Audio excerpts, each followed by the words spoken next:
रूपाली पकड़ मेरी डाली ए रूपाली ए सिंटू जुबिनदार कारणे যে অপরাধ দেখিতে আসিলেন শাস্তি পাবো না পায়ে কত পাবো এ না পাই যার আমি এতে আন্দোলন করে থাকাতে গেল কি গলে আন্দোলন নাজনু ডাইরেক্ট এবার উঠি যাম আমি গম পাইছা নাই কেলা জুবিনদাই ন্যায় পাবাই লাগবো আমি এটা নলে কাম করে যো আমার গাঁৱৰ কেটামান চলি লৈ যাও আমিও যাও যাই কিনে অলপ আন্দোলন কৰো কিজানি ন্যায় পাওয়ে পাবি যাম একচুকলা আন্দোলন করলে ন্যায় পাবি আমি নিজে যুঁজবা লাগবো বুঝি পাইছা জুবিনদার কারণে আমি নিজে যুঁজবা লাগবো জুবিনদা হল আমার এটা অসমৰ সম্পদ ভেটা ঠিকে কৈছি জুবিনদা হল আমাৰ অসমৰ এটা সম্পদ আই শ্যাম কানু মহন্ত নে কি বইনা কৰলা লাগে টুইট কৰে আমাৰ অসমৰ মাজত কে আইবা নৰে হি টুইট কৰিব পাৰে হয় রে ঘন্টা ও শ্যাম কানু নে কি এটা মস্ত ব্যাপারী রে গম নাপা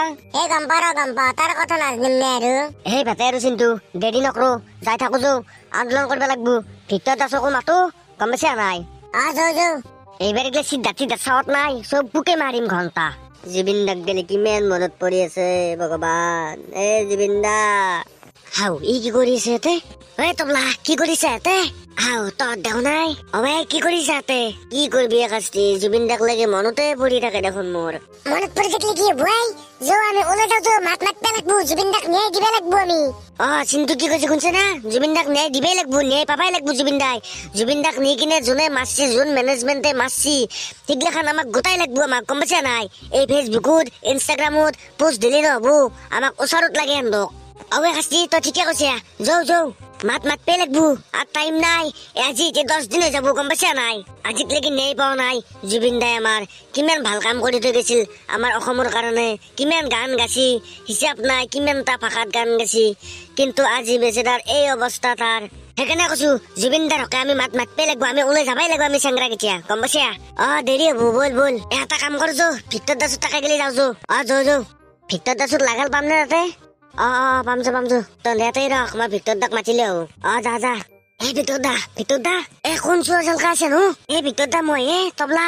বৰ বইনেৰ ভিতৰত তই কিয় মৰবি আছে মোক তাত এই ভিতৰত দা বাহিৰত আহচোন ৰখি আছো আমি যা বাহিৰত ৰখ তই মই হাগি আছো আহি আছে ৰ ভিতৰত দা বোলে হাগি আছে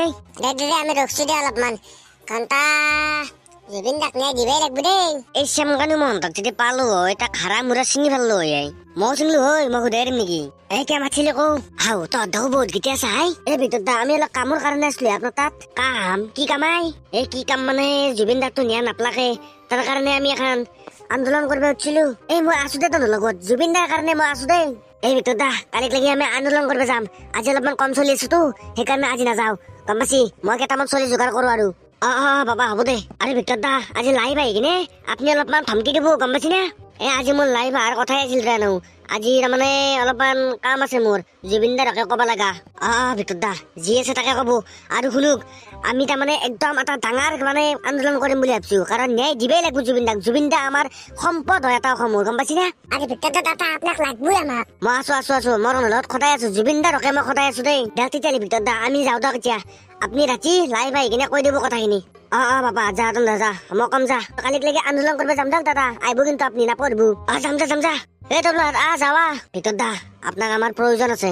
আপুনি পুৰা উচিত তদন্ত কৰক আমি আছো আপোনাৰ লগত আৰু আপুনি থাকক আমাৰ লগত কাৰণ আমি কালিতো এটা আন্দোলন কৰিমে গতিকে তাতে আমাক লাগব আপোনাক মই আছো তোৰ লগত আৰু আজি লাইভ আহি কিনে মই কম যা কথাখিনি ভিতৰত দা মই যাওঁ দক যা জুবিনদাক ন্যায় দিবই লাগব অকল মই নহয় গোটেই অসমবাসী আহিব লাগব তো অসমবাসী ৰাইজ আজি মই ইনষ্টাগ্ৰামত লাইভ অহাৰ এটাই কাৰণ মই জুবিনদাৰ হকে ন্যায় বিচাৰো মোক এটা কথাৰ প্ৰশ্ন উত্তৰ লাগে জুবিনদাক লৈ যোৱা মানুহকেইটাক এতিয়ালৈকে কিয় ধৰিব পৰা নাই আৰু আমি জুবিন গাৰ্গৰ মৃত্যুৰ খবৰটো পাই আমি এতিয়াও আমি সহজভাৱে ল'ব পৰা নাই যিকেইটা মানুহে জুবিন গাৰ্গক মৃত্যুৰ মুখলৈ পঠিয়াই দিছে আমি সেইকেইটা মানুহক এৰেষ্ট কৰি কিনে আমাৰ ৰাইজৰ হাতত গতাই দিয়াটো মই বিচাৰো আৰু ৰাইজৰ আগত যাতে গোটেইখিনি সম্পূৰ্ণ যাতে কথাবিলাক খুলি কিনে কয় যে জুবিন গাৰ্গৰ সৈতে কি হৈছিল কি ঘটনা হৈছিল আৰু যেতিয়া জুবিন গাৰ্গে পানীত সাঁতুৰি আছিল তেতিয়াতো বাকি কেইটাতো লাইফ জেকেট পিন্ধি আছিল কিন্তু জুবিন গাৰ্গক লাইফ জেকেটটো কিয় পিন্ধা দিয়া নাছিল এই সকলোবোৰ প্ৰশ্নৰে আমাক উত্তৰ লাগে যেতিয়ালৈকে আমি উত্তৰ নাপাওঁ তেতিয়ালৈকে আমি শান্তভাৱে নাথাকো আৰু মই মুখ্যমন্ত্ৰী ডাঙৰীয়াক মই এটাই ক'ব বিচাৰো যে সিদ্ধাৰ্থ শৰ্মা আৰু শ্যাম কানু মহন্তক অতি শীঘ্ৰে যাতে গ্ৰেপ্তাৰ কৰে যেতিয়ালৈকে এই দুজনক গ্ৰেপ্তাৰ নকৰে তেতিয়ালৈকে আমি শান্তভাৱে নাথাকো আৰু আমাক গোটাই সম্পূৰ্ণ ঘটনাটো আমাক সেই দুজনে পাখণ্ডই ক'ব লাগিব এইখিনিয়ে আছিল মোৰ ক'বলগীয়া সেইকাৰণে মই ইনষ্টাগ্ৰামত লাইভ আহিছো কাৰণ আমাৰ অসমবাসী ৰাইজে এই সকলোবিলাকৰে প্ৰশ্নৰ উত্তৰ বিচাৰে অতি শীঘ্ৰে সেই দুজনক যাতে ধৰে আৰু আমাৰ প্ৰশ্নৰ উত্তৰবিলাক যাতে পাওঁ। জয় জুবিন দা।